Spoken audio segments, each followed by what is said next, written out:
नमस्कार, welcome to my channel create simple and easy. तुमच्याही घरात लहान सहान गोष्टींचा पसारा होतो का? त्या व्यवस्थित कशा ऑर्गनाईज करता येतील असा नेहमीच प्रश्न पडत असेल, हो ना? चला तर मग आज मी तुमच्यासोबत ऑर्गनायझेशन आयडिया शेअर करणार आहे. त्यासाठी कोणते बजेट फ्रेंडली ऑर्गनायझर वापरावे हे सुद्धा शेअर करणार आहे. So let's get started.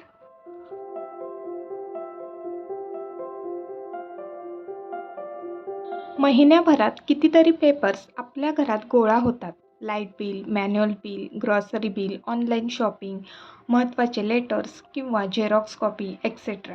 काही बिल आपण फाडून टाकून देतो, पण काही पेपर्स, बिल, वॉरंटी कार्ड हे महत्त्वाचे असतात आणि त्यांना व्यवस्थित सांभाळून ठेवावेच लागतात. मग त्यासाठी व्यवस्थित ऑर्गनायझेशन व्हायलाच हवं. म्हणूनच मी मॅन्युअल्स, वॉरंटी कार्डसाठी अशा प्रकारच्या मोठ्या पाऊचचा उपयोग करते. हे सर्व वेगवेगळ्या साईजचे असतात. त्यांना फाईलमध्ये ठेवणे अवघड जाते. म्हणून असे पाऊच हे सर्व ठेवण्यासाठी परफेक्ट आहेत. हे अगदी स्वस्त आहेत आणि ते डीमार्ट, स्टेशनरीच्या दुकानात इझिली अवेलेबलसुद्धा होतात. या पाऊचचा अजून एक उपयोग म्हणजे मुलांच्या स्कूल स्टेशनरी ठेवण्यासाठी करू शकतो. इथे मी प्रोजेक्टसाठी लागणारे चित्रांचे स्टिकर्स किंवा वहीवर नाव लिहिण्यासाठी जे स्टिकर्स असतात ते व्यवस्थित राहावे म्हणून मी या पाऊचचा उपयोग करते.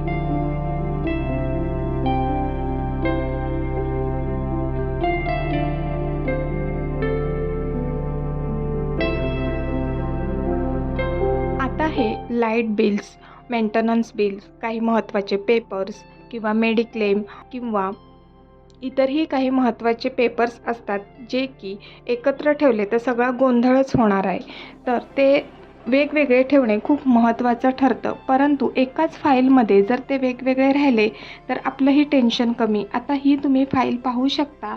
एकच फाईल आहे परंतु त्याला वेगवेगळे कप्पे आहेत. तर वेगवेगळ्या कप्प्यामध्ये सगळे पेपर सेग्रिगेट करून व्यवस्थित राहू शकतात. Light bills, maintenance bill, Xerox copy किंवा काही महत्त्वाचे इतर पेपर जे वेगवेगळे ठेवायला हवेत ते सुद्धा एकाच याच्यामध्ये ठेवू शकता. आणि इथे तुम्ही पाहू शकता की प्रत्येक कप्प्यामध्ये एक छोटासा कागद आहे. तर त्यावर आपण नाव लिहून सुद्धा ठेवू शकतो. म्हणजे कसले पेपर्स आहेत ते आपल्याला लगेच कळतील.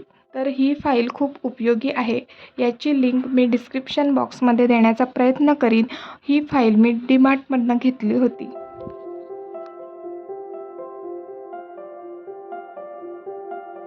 घरात लहान मुलं असतील तर त्यांच्या खेळण्यांचा पसारा होतो. खूप सारे खेळणी होतात किंवा अजून थोडे मोठे झाले तर त्यांची आवड वेगळी होते. मग त्यांना बुक वाचायला आवडतात तर खूप सारे बुक्स असतात. आता गेल्या 6 महिन्यापासून मी एका गोष्टीच्या बुकचं सबस्क्रिप्शन घेतलं आहे जे की दर आठवड्याला येतं आणि आत्ताच्या घडीला खूप सारे बुक साठलेले आहेत आणि ते तिला ठेवायचे सुद्धा आहेत. तुम्ही पाहूच शकता की इथे किती बुक साठलेत आणि ते ठेवायचं कुठे आता असा मला प्रश्न पडला आहे. पण त्याचंसुद्धा ऑर्गनायझेशन व्हायलाच हवं. तर तेच मी विचार करते. तोपर्यंत तुमच्यासोबत मी अजून एक आयडिया शेअर करणार आहे. त्यासाठी मार्केटमधून कोणत्याही प्रकारचं ऑर्गनायझर आणायची आवश्यकता नाही. माझ्या हातात तुम्हाला ही पिशवी दिसते. हे मिठाईची पिशवी आहे. ती मी वॉश केली आत्ता कारण गेल्या दिवाळीपासून हे सगळं साहित्य मी ह्या पिशवीमध्ये ठेवते आणि ते वर्क झालं आहे. तुम्ही पाहू शकता किती रांगोळीचे कलर्स आहेत, साचे आहेत, रांगोळी आहे आणि दिवसेंदिवस ते वाढतं आहे कारण माझ्या मुलीलासुद्धा आता आवड निर्माण झाली आहे रांगोळी काढायची. तर मग हे सुद्धा आपण ऑर्गनाईज करून ठेवायला हवं म्हणजे जेव्हा गरज लागेल तेव्हा पटकन आपल्याला कॅरी करता आलं पाहिजे. तर ह्या पिशवीला हँडलसुद्धा आहे आणि ती पिशवी मजबूत आहे. तर ह्या सगळ्या गोष्टी त्यामध्ये व्यवस्थित राहतात आणि मला वाटलं की यासाठी मार्केटमधून कोणतं ऑर्गनायझर आणण्याची आवश्यकता नाही. जोपर्यंत ही पिशवी चालते तोपर्यंत मी ह्यातच ठेवणार आहे. अगदी वर्क करते. मिठाईची किंवा केक आणतो त्यासोबत अशी पिशवी मिळते. जर तुमच्याकडे असेल तर तुम्हीसुद्धा हे ऑर्गनायझेशन नक्की ट्राय करा.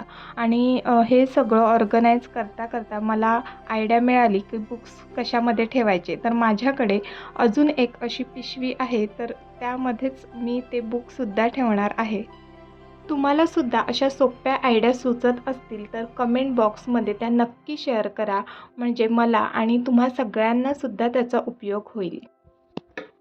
सर्व पुस्तकं ठेवून झाल्यानंतर त्यावर मी एक प्लॅस्टिकची पिशवी ठेवत आहे, जेणेकरून त्यावर धूळ पडणार नाही आणि पुस्तकं व्यवस्थित राहतील.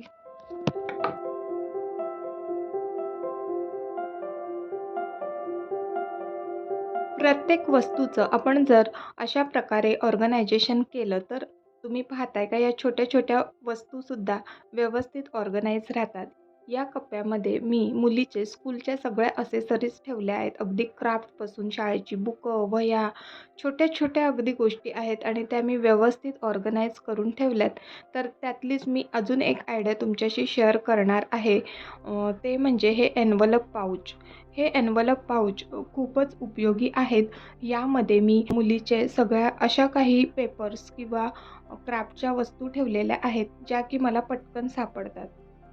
एका पाऊचमध्ये मी सगळे आरोगामी पेपर्स, क्राफ्टसाठी लागणारे साहित्य, स्टिकर्स ह्या सर्व गोष्टी ठेवलेल्या आहेत. तर दुसऱ्या पाऊचमध्ये तिच्या अशा काही गोष्टी आहेत, की तिने बनवलेलं काही ग्रीटिंग कार्ड असेल किंवा तिची ओल्ड मेमरी असेल, जे की स्टोअर करायच्या आहेत. तर अशा वस्तू मी एका पाऊचमध्ये ठेवलेल्या आहेत, म्हणजे त्या सापडताना सुद्धा पटकन सापडतात आणि त्याचं व्यवस्थित ऑर्गनायझेशन होतं. पसारा बिलकुल होत नाही. स्कूलसाठी लागणाऱ्या सर्व गोष्टी किंवा वह्या पुस्तके कसे व्यवस्थित ऑर्गनाईज करू शकतो यावर संपूर्ण व्हिडिओ बनवला आहे. त्याची सुद्धा लिंक मी डिस्क्रिप्शन बॉक्समध्ये देईन, नक्की पहा. आणि अशा प्रकारचं हे एन्व्हलप पाऊच तुम्ही वॉर्डरोबच्या आतमध्ये डोअरला किंवा भिंतीला सुद्धा डबल साईड टेपने स्टिक करू शकतात आणि त्यामध्ये काही बिल्स किंवा छोटे मोठे कागद असतील ते ठेवू शकतो.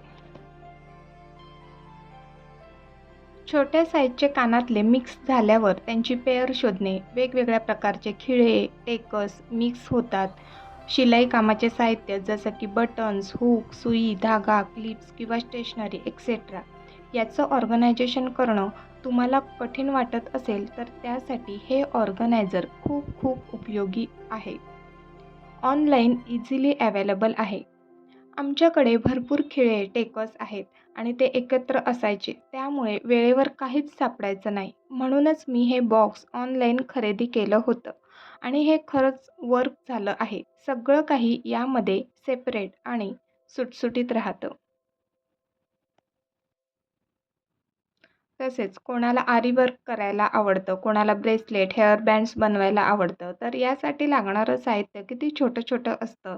त्यांच्यासाठी हे खरंच उपयोगी ऑर्गनायझर आहे. हे पहा, माझ्या मुलीने केवढे ब्रेसलेट बनवले आहेत, अजूनसुद्धा आहेत. तसेच कानातले ठेवण्यासाठी सुद्धा हे एक बेस्ट ऑर्गनायझर आहे. छोटे-छोटे कानातले यामध्ये व्यवस्थित सेपरेट राहू शकतात आणि वेळेवर आपल्याला कोणती पेअर हवी आहे हे सुद्धा इझिली दिसतं.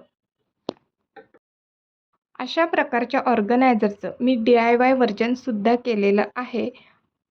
यामध्ये मी सर्व शिलाई कामाच्या वस्तू ठेवते, जसं की बटन्स, हूक, रीळ, सुई अशा सर्व वस्तू व्यवस्थित यामध्ये सेपरेट राहतात. तुम्हाला जर या व्हिडिओची लिंक हवी असेल तर मी डिस्क्रिप्शन बॉक्समध्ये देते. तो सुद्धा व्हिडिओ तुम्ही नक्की पहा. हे करायला अगदी सोपं आहे. एक रिकामा चौकोनी किंवा आयताकृती बॉक्स घ्यायचा आणि त्यामध्ये मी कशाप्रकारे सेक्शन केले आहेत तर ते तुम्ही त्या व्हिडिओमध्ये नक्की पहा. तर आजचा हा छोट्या-छोट्या गोष्टी ऑर्गनाइज करून ठेवण्याचा व्हिडिओ कसा वाटला आणि हे सर्व ऑर्गनायझर तुम्हाला आवडले का? मला कमेंट बॉक्समध्ये नक्की सांगा. व्हिडिओ आवडला तर लाईक, शेअर आणि सबस्क्राईब करा. पुन्हा भेटूया पुढील व्हिडिओमध्ये. तोपर्यंत बाय बाय.